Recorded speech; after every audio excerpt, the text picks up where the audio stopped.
Let's look at how you can get 2 pack-a-punch guns by level 31 in Black Ops 6 Liberty Falls. First, let's look at our setup. We're not going to be using any augments, and we're going to be starting with the most basic of a setup that I could make. So that's going to be the pistol, the knife, energy mine, smoke grenades, and a regular grenade. Also, I won't be using any gumballs. Now, I have been putting some time in, so the wall gun that we're going to be using may be a little leveled up, but it won't make too much of a difference. Now, when you first drop in, there's a specific path that I like to take during the first few rounds. And during the first round, you can get a few extra zombie kills for some early points. Now when the round starts, head straight to the motel in front of you and up the stairs. Make a left and down the hall, the door will burst open with those extra zombies that I was talking about. Now this is also the room where you can build the wonder weapon, but that's a different story for a different guy. Now make sure you use your knife during the first few rounds. Don't use your guns. You'll miss out on the extra points that you can get with the knife kills.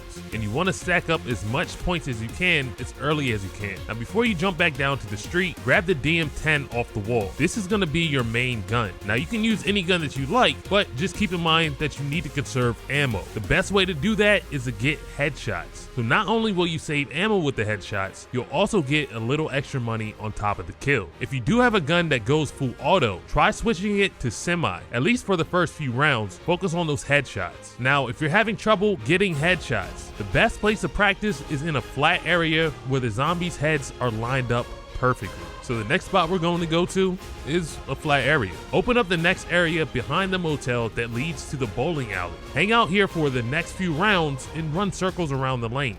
And if you want to, you can also sit in the corner for a little and snipe the zombies as they come in. Again, use this time lining up the zombies, running those trains, and taking single shots to get those headshots to save ammo. And you can also use the explosives as they drop, but if you're doing the camo grind, you might want to ignore those.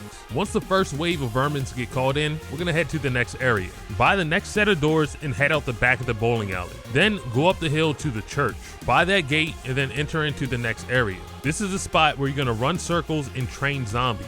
Hang out in this area and build up your funds, but don't open up any doors or gates. Now any green scrap that you see zombies drop, make sure that you pick it up because you'll need that to level up your gun to the next rarity. Now once you have enough scrap and around 9,000 points, you can go ahead and pack-a-punch your gun and level it up. Now you should be able to cut through zombies pretty easily with headshots. So keep stacking your money and avoid any nukes that you see unless there's no other zombies on the map. For the next few rounds, focus on getting the 15,000 points. Then you want to pack-a-punch to level 2. And a good time to do this is when the second wave of vermins is called out. Now with any extra points that you have, open up the zip line that leads to the rooftop. This is another area that you can train zombies. If you sit around the back of the rooftop near the bench, the vermin mainly jump out of 2 spots. And that's just in case you don't feel like running around during these types of rounds. Now from here, run your circles and start to build up your money and buy your perks. The first perk you should aim for is of course Juggernaut, then Quick Revive and Speed Cola. If you do get pushed off the roof, right below it is another area that you can run circles in, and is the location of Speed Cola, so you can always grab that while you're running around. Now once you have all 3 perks and your first gun is Pack-a-Punch to level 2, focus on getting through the rounds and saving up your money again. And a good thing to remember is at the end of each vermin wave, there'll be a max ammo that spawns.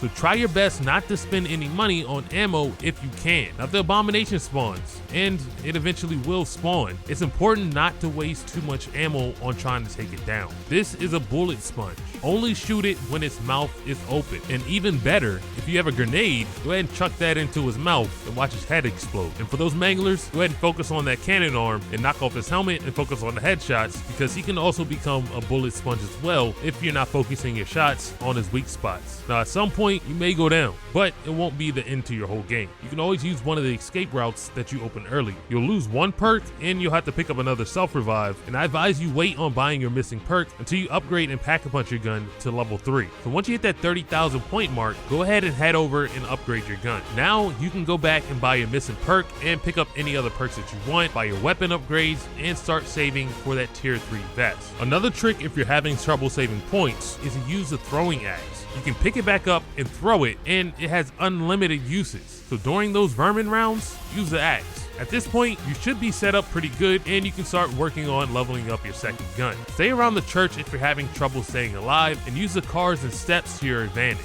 At level 31, the extract chopper will be called in, but before you head over to the Exfil, make sure you grab the chopper gunner to call in once you get to the spot. Now let me know down in the comments, how many rounds does it take you to get to 2 level 3 pack-a-punch weapons? I hope you enjoyed this one and learned something new. I'll catch you in the next one.